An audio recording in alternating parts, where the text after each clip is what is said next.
একদিন দয়াল নবী মহানবী হজরত মুহাম্মদ সাল্লাল্লাহু আলাইহি সাল্লাম জঙ্গল থেকে হেঁটে যাচ্ছিলেন। তখন তিনি জঙ্গলের ভিতরে দেখলেন একটি বড় মায়া হরিণ একজন ইহুদি শিকারী বেঁধে রেখেছে। তখন সেই হরিণটি নবী করিম সাল্লাল্লাহু আলাইহি সাল্লামকে দেখে কান্না সুরে বললেন, হে দয়াল নবী, আপনি আমাকে একটু সাহায্য করুন। আমার বাসায় দুটো সন্তান রয়েছে, মাসুম বাচ্চা।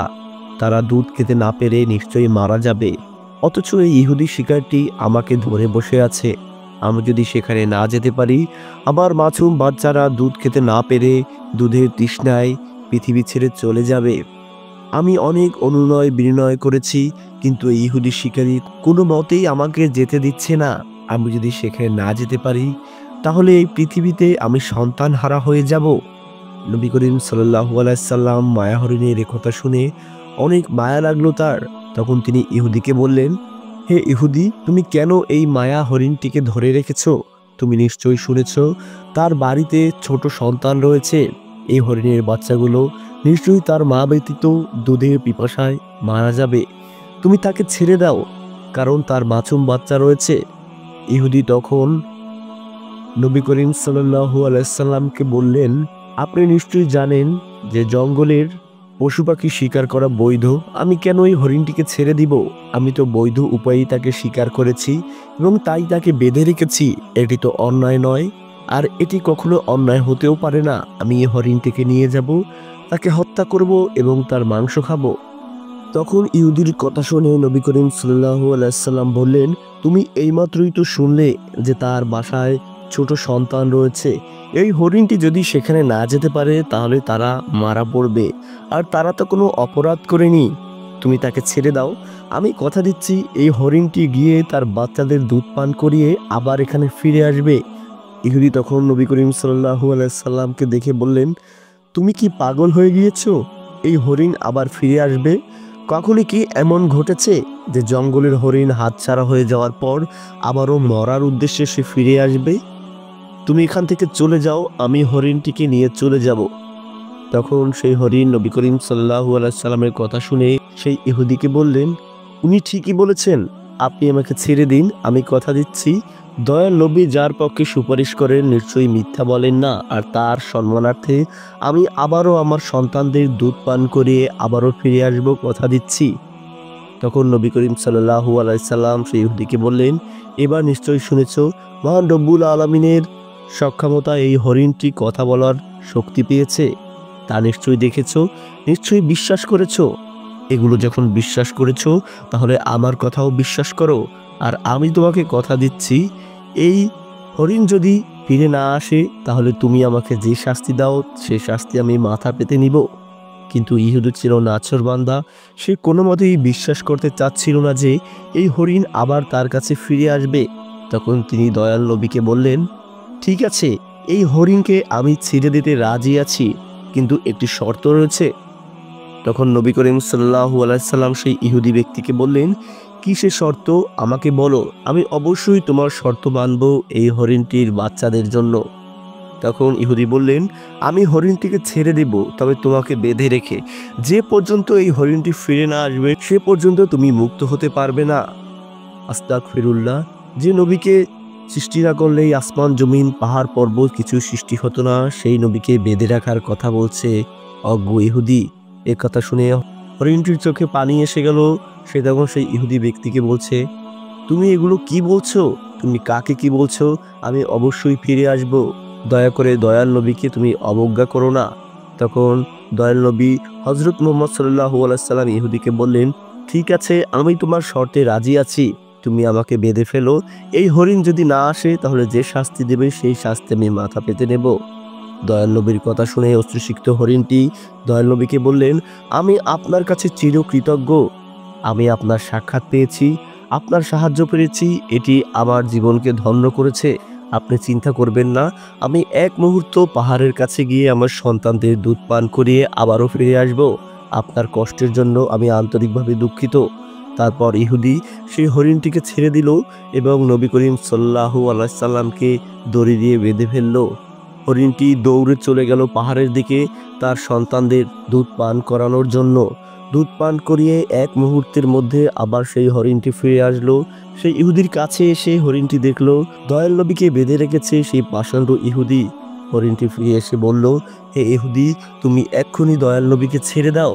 কিন্তু হরিণটিকে দেখে ইহুদি অবাক হয়ে গেল, কারণ এমন ঘটনা কখনোই ঘটেনি।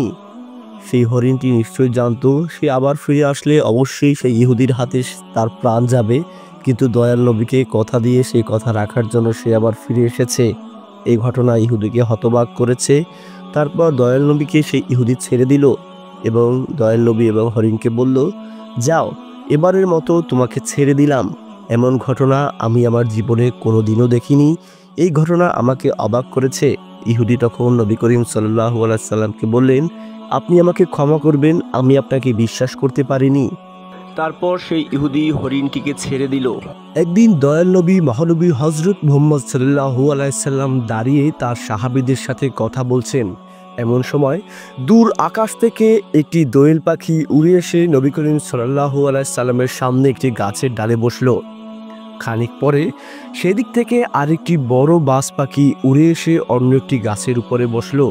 নবী করিম সাল্লাল্লাহু আলাইহি সাল্লাম তার সাহাবীদের সাথে ধর্মীয় বিষয়ে আলোচনা করছিলেন।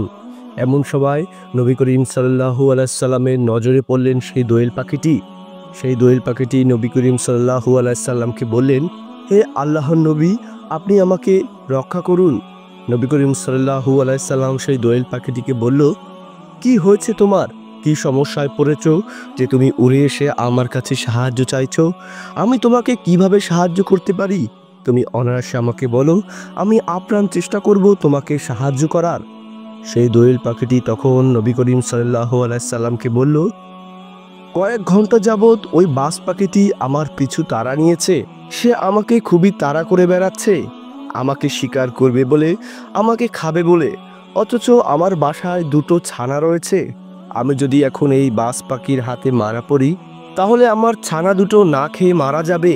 আমি খাবারের সন্ধানে বেরিয়েছিলাম আমার বাচ্চাদের জন্য। আমি যখন খাবার নিয়ে যাচ্ছিলাম, তখন এই বাজ পাখিটি আমার পিছু নিয়েছে। আমি এই বাজ পাখিটিকে এত পরিমাণ বোঝানোর চেষ্টা করেছি যে আমার বাসায় দুটো ছানা রয়েছে, তুমি যদি আমাকে হত্যা করো তারা না খেয়ে মারা যাবে। কিন্তু এই বাজ পাখি কোনো কথাই শুনছে না, আমাকে তাড়া করে এখানে নিয়ে আসলো। সেই দোয়েল পাখির কথা শুনে নবী করিম সাল্লাল্লাহু আলাইহি সাল্লামের মনে অনেক মায়া হলো। কেনই বা মায়া হবে না? নবী করিম সাল্লাল্লাহু আলাইহি সাল্লাম ছিলেন মায়ার সাগর, দয়ার সাগর। তিনি তখন দোয়েল পাখিকে বললেন, ঠিক আছে, তুমি শান্ত হয়ে বসো, আমি চেষ্টা করছি তোমাকে সাহায্য করার জন্য। তারপর নবী করিম সাল্লাল্লাহু আলাইহি সাল্লাম সেই বাজ পাখিকে বলল, হে বাজ পাখি, এই দোয়েল পাখিকে কেন তাড়া করছো? তখন বাজ পাখি বলল, হে আল্লাহর নবী, আল্লাহর রাসূল, আমি এই দুদিন ধরে অনেকটাই ধরতে গেলে অনাহারে আছি। আমি কোনো শিকার পাচ্ছি না। আমি তাকে তাড়া করেছি আমার ক্ষুধা নিবারণের জন্য। আর আমি যদি শিকার না করি, আমিও তো না খেয়ে মারা যাব। আমার কী বা করার আছে?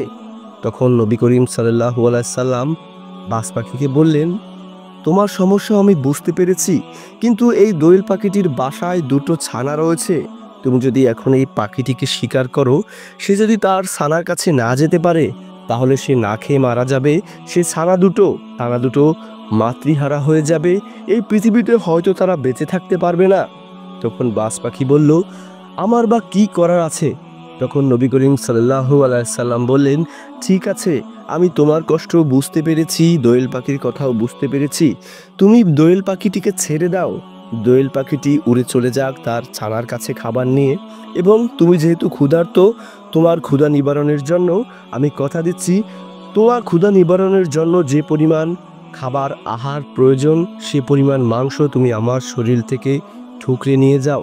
বরং তুমি দোয়েল পাখিটিকে ছেড়ে দাও, কারণ তুমি যদি তাকে শিকার করো, দুটো ছানা মাতৃহারা মায়ের আদর স্নেহ থেকে বঞ্চিত হয়ে যাবে। বাজ পাখি নবী করিম সাল্লাল্লাহু আলাইহি সাল্লামের এই কথা শুনে অবাক হয়ে রইলেন। তখন তিনি নবী করিম সাল্লাল্লাহু আলাইহি সাল্লামকে বললেন, হে আল্লাহর নবী, এটি আপনি কি বলছেন? আপনার মহানুভবতা, আপনার দয়া দেখে আমি অবাক হয়েছি। একটি দোয়েল পাখিকে বাঁচাতে আপনি আপনার শরীর মোবারক থেকে আমাকে মাংস নিয়ে যেতে বলছেন? অসম্ভব, আমি এতটা নির্দয় দয়াহীন হতে পারিনি। ক্ষুধার জ্বালায় যদি আমি মরেও যাই, তবু মহানুভবতার শ্রেষ্ঠ দয়ার সাগর মায়ার সাগর সর্বশ্রেষ্ঠ নবী, যাকে সৃষ্টি না করলেই আসমান জমিন পাহাড় পর্বত ফুল পাখি লতা কিছুই সৃষ্টি হতো না, কি করে তার শরীর মোবারক থেকে আমি মাংস খুবড়ে নিয়ে যাই? আমাকে ক্ষমা করবেন, আমার ক্ষুধা মিটে গেছে।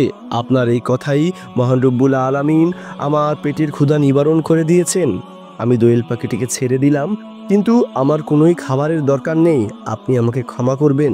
নবী করিম সাল্লাল্লাহু আলাইহি সাল্লাম বাজ পাখির কথা শুনে অনেক খুশি হলেন। তখন তিনি বাজ পাখিকে বললেন, তোমার এই ত্যাগের জন্য নিশ্চয়ই রব্বুল আলামিন তোমাকে উত্তম প্রতিদান দিবে। তারপর দোয়েল পাখিটি নবী করিম সাল্লাল্লাহু আলাইহি সাল্লামকে ধন্যবাদ জানিয়ে সেখান থেকে উড়ে চলে গেল। একটু পরে বাজ পাখিও সেখান থেকে উড়ে তার ঘরের দিকে চলে গেল। প্রিয় বন্ধুরা, আমাদের প্রিয় নবী হযরত মুহাম্মদ সাল্লাল্লাহু আলাইহি সাল্লাম এতটাই দয়ার এবং মায়ার সাগর ছিলেন।